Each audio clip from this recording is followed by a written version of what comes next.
Title: Echo Ridge, Shadows of a Small Town. Genre: thriller, drama, mystery. The return: Maddie West, a 29-year-old journalist, returns to her hometown of Echo Ridge 12 years after her twin sister, Laura, vanished without a trace. Maddie was just a teenager then, and everyone in town claimed Laura had simply run away. But Maddie never believed that. Echo Ridge is a typical small American town.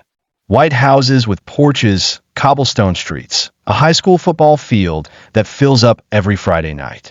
Everything seems calm, but beneath the surface lie old secrets, entangling the sheriff, the school principal, and even Maddie's own family. Now Maddie is a well-known investigative journalist. She hasn't come home just for a visit. She's here to open her own investigation into her sister's disappearance. She recently received an anonymous email with a photo of Laura, taken this year. Shadows of the past. Maddie reconnects with her childhood friend, Zach Hunt, now the deputy sheriff. At first, he's skeptical about Laura being alive. But after seeing the photo, he changes his mind. They begin piecing together the case. Old school records, strange calls the night Laura vanished, a lost gas station surveillance tape, and witness account from those who claim they saw nothing. A name emerges: Richard Barlow, a former biology teacher fired years ago for inappropriate behavior. He used to live near the woods, where the only trace of Laura was found, her locket with their initials. The town that stays silent. Maddie feels someone is trying to stop her. The school archive tapes have been erased. Her car is broken into. She receives anonymous threats. Leave Echo Ridge alone. What was dead should stay dead. But she doesn't back down. She starts a podcast, sharing everything she uncovers. The podcast goes viral across the country. Echo Ridge becomes a national topic. Thousands of listeners start sending their own clues and theories. Maddie is no longer alone. The discovery. One listener sends an audio recording, a girl's voice saying, "I'm in a basement. They locked me in. I hear him talking to someone upstairs." Days later, police search Barlow's old house. Beneath the floorboards, they find a hidden basement. Inside, journals, cassette tapes, and a skeleton. DNA confirms it's Laura. But the evidence reveals something shocking. There are two more female DNA samples. One of them is alive. The finale. Maddie tracks down a woman living under the name Emily Shaw on the other side of the country. It's Laura, alive. Barlow had kept her locked up until she finally escaped. She had been too afraid to return or speak up because he wasn't working alone. Powerful figures in town were involved. Maddie's podcast is turned into a Netflix documentary. Echo Ridge becomes a symbol of exposing silence and corruption in small-town America. But at the very end, Maddie receives one final audio message. "You've awakened too many shadows, Maddie. Now it's your turn to disappear." Whispers in the static. The sun dipped below the mountains as Maddie sat alone in her parents' attic, the air thick with dust and memory. Her laptop screen glowed faintly, showing waveform after waveform. Hundreds of audio messages submitted by listeners. Most were supportive. A few were theories. But one file, labeled simply whisper_006.wave, stopped her cold. She clicked play. Silence at first. Then barely audible breathing. A man's voice, distorted and low, muttered, "She found the bones, but she hasn't touched the roots." Chills ran down her spine. Maddie had always known there were layers beneath Echo Ridge's picture-perfect charm. But the way this voice said roots, like something alive, unsettled her. She immediately ran a trace through her audio tools. The file was uploaded from a server routed through 3 locations: Ohio, then Maine, then finally, Echo Ridge Public Library. She stared at the screen. That library had been closed for over 2 years, officially for renovation, but everyone in town knew the funding dried up after the scandal involving former Mayor Alan Griggs, the same mayor who vouched for Richard Barlow back in 2009. The same mayor who died in a freak gas explosion 4 months after Laura vanished. Maddie grabbed her coat. When she arrived at the abandoned library, the building stood silent, its windows boarded, a torn "Keep Out" sign flapping in the wind. Using a crowbar from the back of her car, Maddie pried open a side door and stepped into darkness, her flashlight cutting through layers of dust and forgotten time. Every creak echoed. The air smelled of mildew, ink, and something else, something metallic. She wandered past empty shelves, overturned chairs, and remnants of old children's books, until she reached the basement door. It was slightly ajar. Her heartbeat quickened. The narrow steps groaned under her weight as she descended. The basement was pitch black, but her flashlight revealed peeling paint and scattered boxes labeled Town Records, 1987 to 1996. One of the boxes was open. On top sat a cassette tape in a cracked plastic case. It was labeled in Sharpie. Confession, November 19th, 09, Mayor G. Maddie's hands trembled. She picked it up just as something behind her shifted. A soft scrape, like a shoe against cement. She turned, flashlight raised. Nothing. But she wasn't alone. A low voice spoke from the shadows. You shouldn't have come here, Maddie. Some stories bury themselves for a reason. She froze. Who are you?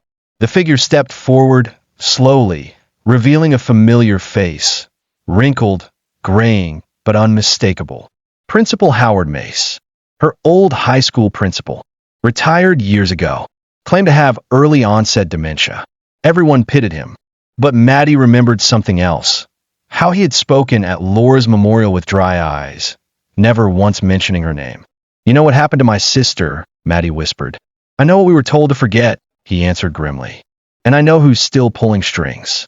Then, without another word, he dropped a small leather-bound book at her feet, turned, and vanished into the dark. The book was a ledger. Names, dates, amounts. Payments made from a mysterious foundation called the Root Society. Maddie knew this wasn't just about Laura anymore. This was a network. A secret buried under the roots of Echo Ridge itself. And she had just begun to dig. The ledger. Maddie drove home in a daze, the small leather-bound book sitting on the passenger seat like a ticking bomb.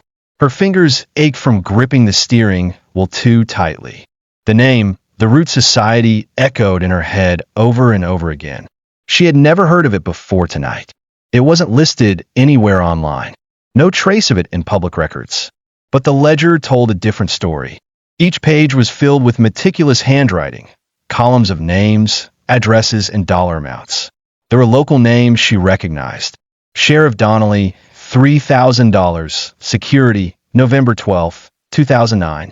Alan Griggs, former mayor, $10,000. Silent contribution, October 25, 2009. Principal H. Mace, $1,500. Staff guidance. And one entry that made her stomach turn. L. West, $500. Transfer facilitation. Laura. It looked like Laura's name had been entered as part of some transaction. Maddie flipped the pages in a frenzy, praying for context, for answers. She finally stopped at a page marked with a pressed violet flower, a token Laura used to collect and tuck into her notebooks. There was a line that read, Target secured, prep for relocation. Signed, RH. Maddie's pulse spiked. Relocation? Target? Who was RH? The next morning, she brought the ledger to Zach Hunt. His reaction was immediate. Jesus, Maddie. This could get us both killed. Zach rubbed his temples, scanning the pages. This isn't just corruption. This is organized. Protected. These people knew what they were doing. Then let's expose it, Maddie said firmly. He shook his head. We need more than this. This book could be called a fake, a prop. We need proof that this Root Society still exists. I think Principal Mace just gave us that chance, she said, showing him the old cassette from the library basement. Zach took out an ancient tape player from evidence storage. The audio crackled to life. Voice 1. Mayor Griggs, we can't keep doing this. Someone's going to notice. Voice 2. Unidentified. Echo Ridge is just one branch. If you cut one root, another takes its place. Griggs. And the girl? Voice 2. She's already gone. The others too. Focus on the next phase. The tape ended with the distinct sound of a match striking and paper burning. Zach leaned back, shaken. This thing, it's nationwide, he muttered. It's not just Echo Ridge. Maddie, we're talking about an actual hidden network. And my sister, Maddie whispered, was just one of many. That evening, Maddie uploaded the tape to her podcast. It broke the internet. Hashtag Root Society trended within hours. Journalists from New York, Chicago, and San Francisco reached out. Survivors from other towns began sending messages. Similar stories, similar vanishings, similar names. But with fame came danger. At midnight, someone threw a rock through Maddie's window. Attached was a note. Stop digging, or you'll join her. Maddie stared out at the street, where a car's headlights lingered just a little too long before speeding off. She turned to Zach. They're watching us now. He nodded grimly. Then we'd better make our next move count. Beneath the surface. The morning after the threat, Maddie didn't sleep. The broken glass on her living room floor remained untouched, like a warning she refused to clean up. Instead, she stared at the ledger again, tracing every name, every address. One name stood out, now more than ever. Raymond Hale. R.H. He had been a history teacher at Echo Ridge High. Quiet, strange, retired shortly after Laura vanished. There had always been rumors. Students said he never liked visitors in his office, that he kept the blinds shut and locked the door when no one was watching. Maddie remembered how Laura had once said, "There's something off about Mr. Hale." No one listened. Now all signs pointed to him. Maddie and Zach drove to his last known address, an old farmhouse just outside town, half swallowed by overgrown weeds and rusted fences. It looked abandoned, but the mailbox was empty and fresh tire tracks curved around the dirt driveway. Zach pulled out his badge as they approached the door, but Maddie stopped him. "We don't go in loud. We go in smart." The front door was slightly open. Inside, the house was dark but lived in. Old newspapers were stacked in neat piles. The air smelled like cedar and old books. A framed photo sat on a dusty shelf. Raymond Hale shaking hands with Mayor Griggs. Both smiling. They searched in silence. In the basement, Maddie found a filing cabinet locked tight. She used a crowbar to pop it open. Inside, dozens of manila folders labeled by state. Photos of young women and teenage boys. Maps marked with red pins. Receipts for untraceable cash transactions. And a list titled Eligible Candidates, Phase 2. At the bottom of the list, Maddie West, status, active inquiry. Zach swore under his breath. "They've been tracking you," he said. Suddenly, a sound upstairs. A chair moving. Footsteps. Maddie and Zach froze. Then silence. Zach raised his flashlight, slowly climbing the stairs. Maddie followed. But the house was empty. On the kitchen table there was a note. Typed. Simple. "You were warned. The next visit won't be quiet." They left the house fast. Maddie didn't say a word on the drive back. Her mind raced. This wasn't just about Laura anymore. It was about her. It was about everyone who had dared to ask questions. That night, she uploaded everything she found, the tape, the ledger pages, the photos, the list, to a private server. Then she recorded her next podcast episode from her car. I may not know how deep this goes, but I know one thing. Echo Ridge is just the beginning, and I'm not backing down. She ended the recording, hit upload, and watched the file go live. The truth was no longer just hers. It belonged to the world now. The broadcast. The episode exploded online. Within an hour, downloads surged past 1 million. Journalists called. Podcast networks offered deals. But Maddie didn't care about fame. She cared about safety, about truth, about the people who were still missing, like her sister had been. She barely had time to process the response when her phone buzzed. Unknown number. No caller ID. She let it go to voicemail. Seconds later, a voice message came through. She pressed play. You think you're safe because people are listening. But listeners forget. Just like they forgot Laura. Just like they'll forget you. She sat frozen for a moment, then forwarded the message to Zach. He replied instantly. That voice. I think I've heard it before. I'm running a match. Maddie didn't wait. She needed answers faster than the police could give them. She called someone she hadn't spoken to in years. Jenna Carter, a hacker she'd met during a college investigation in Seattle. Jenna had helped her expose a pharmaceutical cover-up once. If anyone could trace a voice routed through burner lines and scrambled servers, it was her. You want me to help expose a secret society hiding kidnappings across the country? Jenna asked, amused. Yes, Maddie said flatly. I'm in. Meanwhile, Zach got a partial voice match. Russell Kane, former intelligence analyst, presumed dead in 2011. He had disappeared during an internal investigation into classified domestic surveillance programs. Kane's name hadn't come up in Echo Ridge yet, but his signature did. In the ledger, Maddie had missed it earlier. Small initials beside the names of candidates, RC. This was bigger than she had imagined. Jenna called back the next evening. Your guy used a ghost node in upstate New York. But here's the twist. I accessed some hidden metadata. Your audio message? It was sent from inside a Department of Education building. In Echo Ridge? Maddie asked. No, Jenna said. DC. Maddie felt cold. If this went all the way to the Capitol, then nothing about this was random. Not Laura's disappearance. Not the ledger. Not the threats. She called Zach again, voice tight. They're not just watching us. They're connected. Politicians, educators, law enforcement. This society isn't hiding in shadows anymore. It's hiding in plain sight. We need to disappear for a while, Zach said. Lay low. Build a case strong enough to crush them all at once. I'm not disappearing again, Maddie snapped. I already disappeared once the night my sister was taken. I stayed quiet for years. I let them win. Zach was silent for a long moment. Then he said, okay, then let's do it your way. But we do it smart. They rented a cabin 2 hours outside town, off-grid. Maddie moved all files to multiple encrypted backups, gave access to trusted journalists, and worked through every piece of the ledger again. That's when she noticed a name she had overlooked. Claire H. Winslow. It meant nothing at first. Just another entry. But something about it tugged at her. She searched through her sister's old journal, found in her childhood room weeks earlier. A drawing of a tree. A note underneath. Ms. Winslow says there are roots in every place.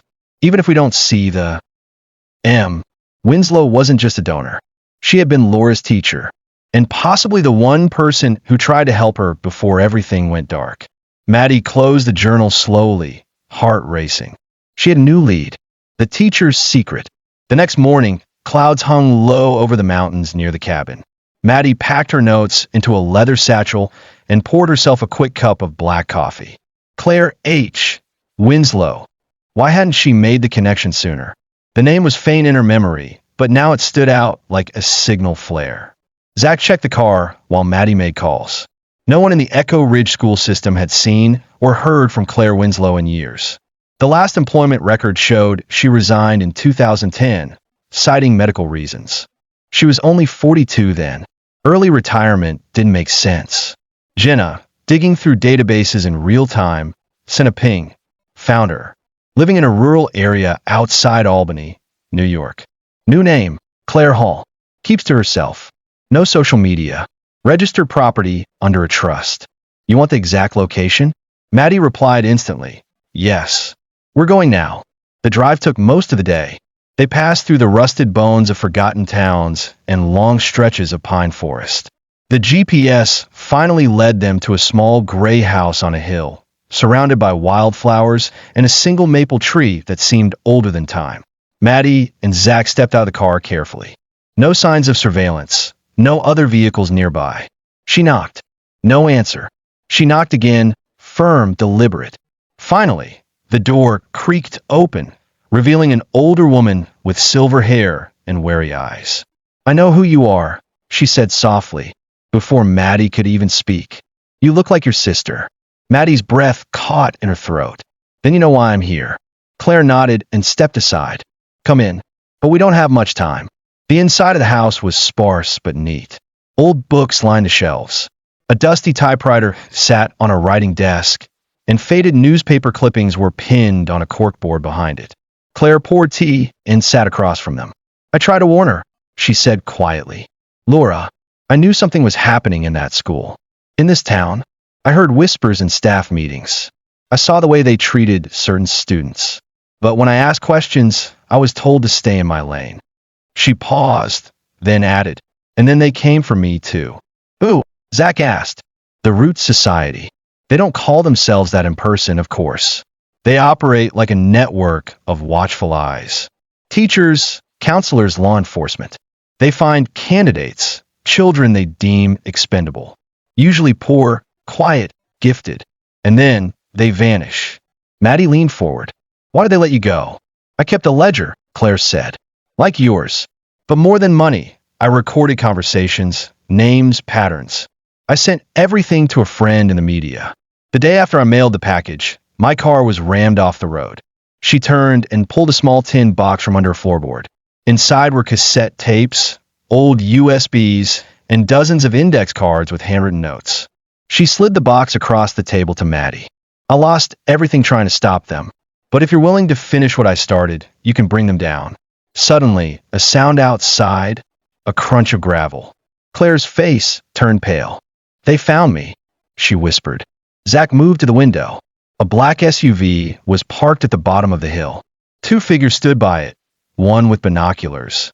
Maddie grabbed the tin box and backed toward the kitchen door. Claire opened a hidden panel in the hallway. This leads to the woods. Go. Now. Take it all. What about you? Maddie asked. Claire smiled sadly. They've already taken everything from me. But you, they haven't silenced you yet.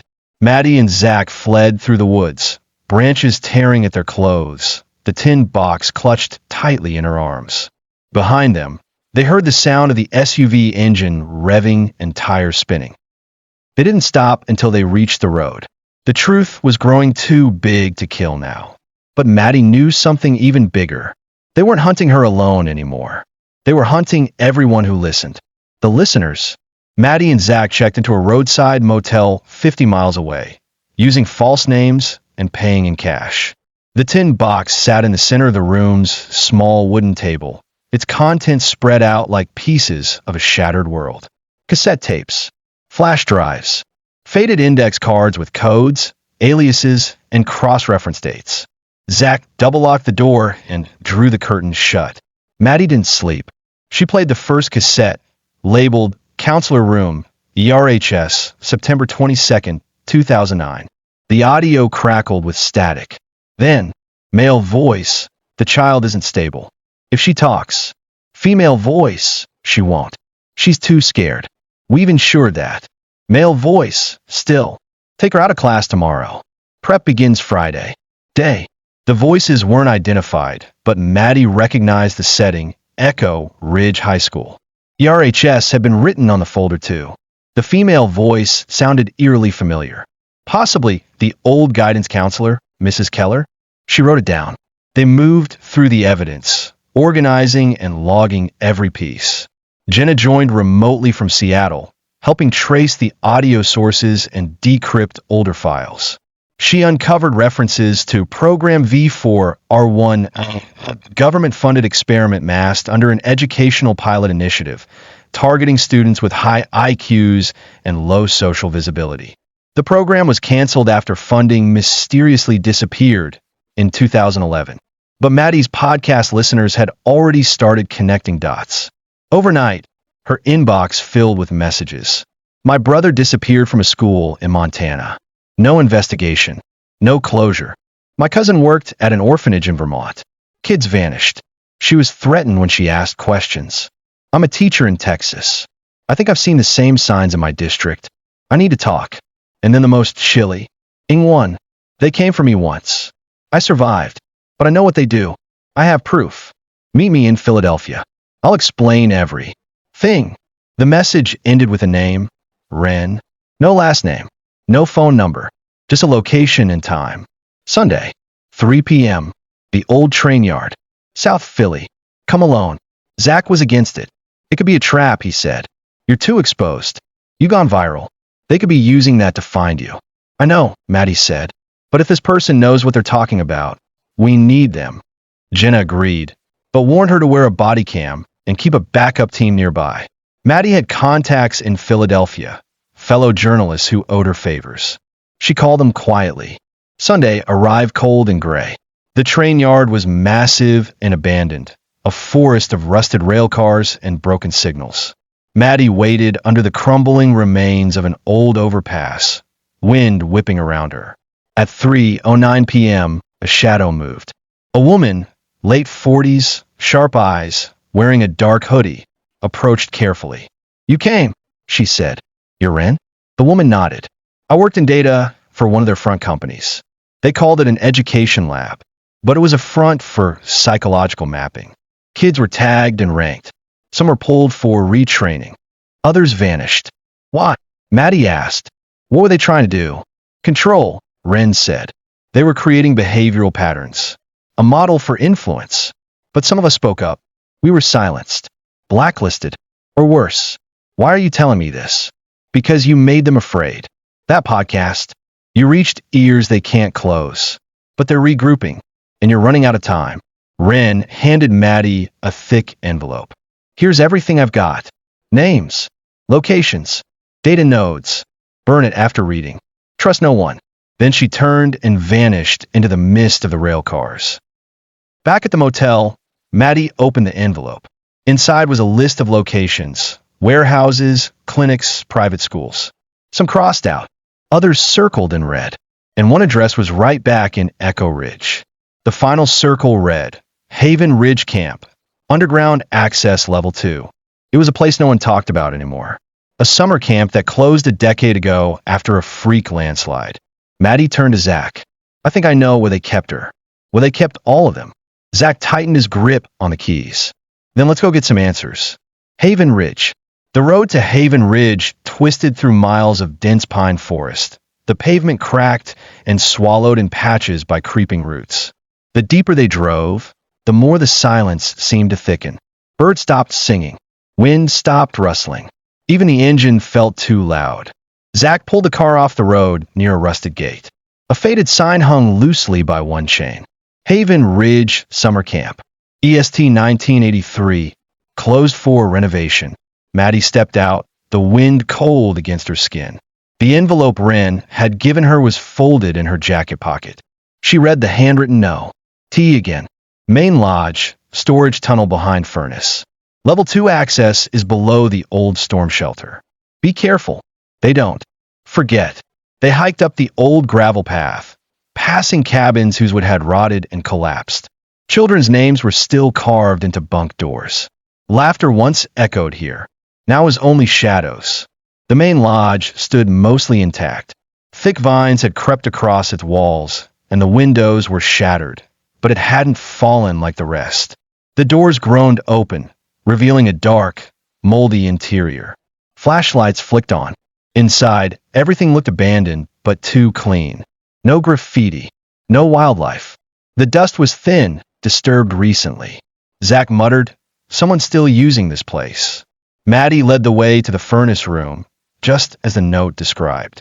The air grew hotter as they descended the narrow stairs, strange for an abandoned building. The furnace itself was industrial-sized, clearly not meant for a summer camp. Behind it, a steel panel had been bolted shut. Zach pried it open. A tunnel yawned beyond, metal walls, dim emergency lights still flickering along the ceiling. It led downward. Maddie hesitated, then stepped through. They walked for what felt like 20 minutes, winding deeper underground, the temperature dropping steadily. Finally, the tunnel opened into a concrete room lined with metal doors. Above each, a number and a label. Room 2A, subject, Michael H. Room 2B, subject, Laura W. Room 2C, subject, KCR. Maddie froze at her sister's name. She rushed to 2B and gripped the handle. Locked. Zach inspected the hinges. This wasn't made to keep someone out. It was made to keep someone in. Maddie's hand shook. She was here. She really was. Zach found a clipboard mounted on the wall. On it were medical notes, behavior scores, sleep tracking. Every subject listed had been monitored like lab rats. Maddie flipped the pages until she found it. Laura W. Subject transferred to secondary facility. Status, non-compliant. Relocation scheduled for November 2009. It didn't say where. Suddenly, a low humming noise filled the room. A red light blinked on above them. Zach raised his voice. Motion sensors. We tripped something. A mechanical clunk echoed from the tunnel. Then another. Doors were locking behind them. We need to move, Maddie said. They bolted down the next corridor, passing another batch of rooms, some open, all empty. Medical beds, restraints, soundproofing foam on the walls. At the far end, a surveillance room. Maddie pushed inside. Screens lined the wall. Cameras still active. Some showed this very facility. Others showed distant locations. A boarding school in Georgia, a church basement in Oregon, a locked room labeled Prep Center 4 in Kansas. This wasn't one site. It was one node in a nationwide system. Zach yanked a hard drive from the server tower. "We take this. Proof of everything." Just then they heard it, boots. More than one pair. Voices echoing down the hall. Zach grabbed Maddie's wrist. "There's a back access tunnel on the map. We go now, or we don't go at all." They ducked through the server room's side hatch, sprinting down another narrow tunnel, barely avoiding detection. The lights above flickered. The ground vibrated. A siren began to wail. As they emerged through a drainage pipe into the forest beyond, Maddie gasped, lungs burning. They had made it, but now they knew too much. That night, Maddie uploaded a new podcast episode from an unlisted location. She didn't hold back. "We found Haven Ridge. We found where they kept my sister. Where they kept dozens, maybe hundreds of others. This isn't conspiracy. This is real. And I have proof." She ended the episode with each sentence. "If I disappear, don't stop looking. Not for me. Not for an why of them." Then she encrypted the server and sent a full copy of the hard drive to 6 journalists across the country. The flame that catches. The morning after Maddie's explosive podcast went live, the internet was on fire. Her name, top trending lists. National news outlets picked up the story within hours, each trying to summarize the horror buried in her recording.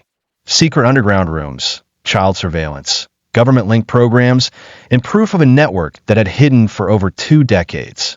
But not everyone believed her. Some labeled it a hoax. Others called it a twisted attempt to chase fame. One major publication even titled their piece, "Truth or Trauma? Is Maddie West's root society real?" Maddie didn't care. The truth didn't need their permission. What she did care about was the email she received at 7:32 a.m. from unknown@protonmail.com. Subject, "You missed." 1. Message. Not all subjects were transferred. One was left behind. She's still in Echo Ridge. Hiding. Afraid to speak. But she remembers everything. I can help you find her. If you want the truth to burn, meet me at the old clock tower. Midnight. Zach read it over her shoulder. It could be a trap, he warned. Or a witness, Maddie said. Maybe even a survivor. That night, they returned to Echo Ridge, wearing hooded jackets and using a stolen truck from Zach's family farm. The streets were quiet. The town's surface still hadn't changed, but underneath, Maddie could feel it shifting. They parked 3 blocks from the clock tower and walked in silence. The tower was ancient, built in the 1800s, long since out of use. It had once been part of the old train station, but now stood like a stone relic at the edge of the park, fenced off with rusted wire. Maddie slipped through a gap in the fence, flashlight in hand. Zach followed close behind. Inside, the air smelled of brick dust and old oil. The gears overhead were frozen in time. The clock face cracked.